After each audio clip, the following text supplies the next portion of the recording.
Dmitri Shostakovich, one of the most prolific and influential composers of the 20th century who lived during the communist reign of the USSR for most of his life. Politics played a significant role in not only the composer's music, but in his life and mental state as well. Shostakovich's musical evolution is directly tied with the political climate of the USSR, and this can be seen in many of his compositions. From the start of his life, he did not live comfortably. His father had died when he was just 12 years old, and although the family did receive a pension from a family friend after the death of his father, Shostakovich had to work constantly as a pianist for the movie theaters. He hated this job exceedingly, but he had to do this in order to provide for his family. There were two ideologies that the government imposed in regards to arts in Russia. Art had to promote the idea of a communist government through education and enlightenment, and that art could not challenge the authority of the government. These two ideologies had a tremendous effect on Shostakovich's output of music, and can be seen especially in his compositions during which Stalin ruled over the USSR. Shostakovich is considered the first composer to mature in communist Russia. In 1926, Shostakovich premiered his first symphony. It was a huge success in both Russia and in the West. This caught the eye of the government because it used traditional harmonies for the most part and was well written. After this success, Shostakovich burned some of his older compositions to focus on his new style. The government commissioned both his second and third symphonies. However, these symphonies don't capture the real mind of Shostakovich. These symphonies today are considered dull works that commemorate the October Revolution and May Day.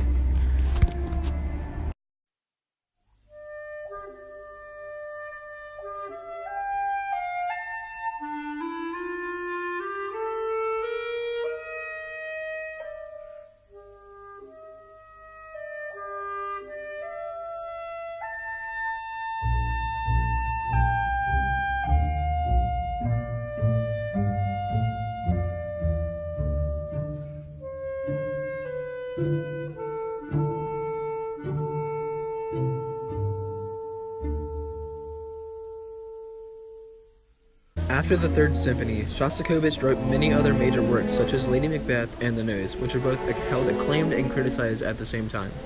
In 1936, a newspaper titled Chaos Instead of Music wrote about how Lady Macbeth didn't have traditional harmonies and characteristics, and criticized it heavily. Furthermore, this caused the government to lose trust in the composer. What's interesting about this criticism is that there was none before Stalin had observed the opera himself and criticized it. The opera had gone through 2 years of success before this occurred. This caused Shostakovich to retreat from society in fear. He withdrew the premiere of his Fourth Symphony to avoid more controversy. The symphony did not have traditional harmonies and rhythm like his First Symphony did, and represents the true feeling of Shostakovich towards the government.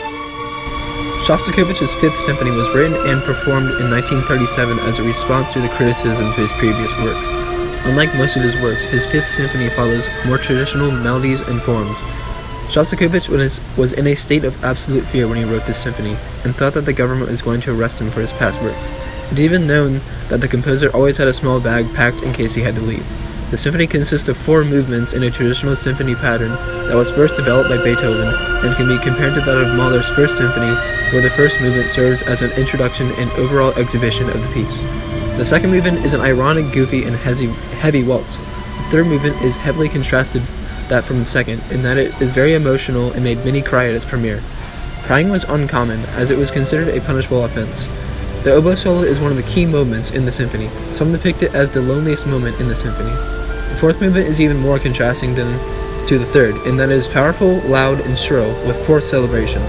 This march melody presented throughout could be thought of as a metaphor to the USSR regime, and the trumpets playing constant eighth notes serve as Shostakovich poking fun at the government.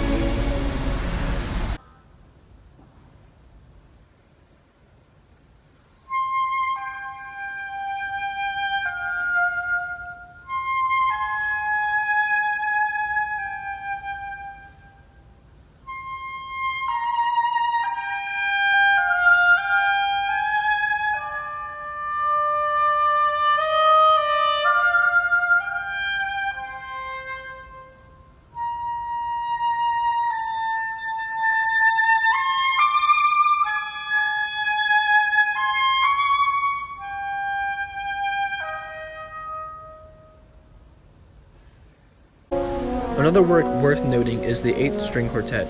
In 1979, a very controversial book of Shostakovich's memoirs was found, which contained information on how he opposed the government very much and was a closeted dissident.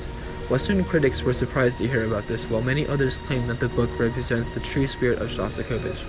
This spirit is heard in the Eighth String Quartet for many reasons. The first being that Shostakovich himself writes that he wrote the Eighth String Quartet as an autobiographical quartet, and that it had nothing to do with exposing fascism.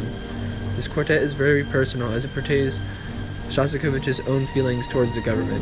Shostakovich doesn't expose fascism, rather he exposes communism. This closeted dissident spirit is expressed because of the second subject of the first movement of Tchaikovsky's Sixth Symphony and the fate motif in Wagner's Ring, which is heard several times in this quartet. The Tchaikovsky Symphony No. 6 theme is related to this quartet because both composers were thinking about suicide and suffered severe depression at this time.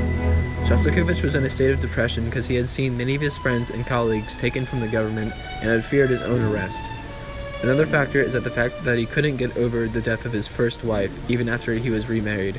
Another key component of why this work is very personal is in the form note motif, D, E flat, C, and B, that occurs several times in German, which is D-S-C-H. These letters spell the beginning of Shostakovich's name, Dmitri Shostakovich. This motif occurs not only in his quartet, but in many of his other works, such as the 10th Symphony. The Eighth String Quartet is a universally understood work because it transcends individual pain and represents human despair itself. To sum up our conclusions, Shostakovich was a monumental composer who not only expresses the political climate of the USSR, but changes the way politics is expressed in music because he adds his own opinions.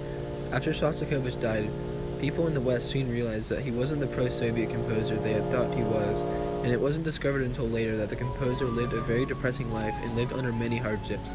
Shostakovich's music portrays a man who lived under great pressure and censorship. He not only includes political influences in his music, but also the psychological effects it had on him as well. And this has had a monumental impact on the evolution of music. The music of this significant composer has had a tremendous influence on pop culture today.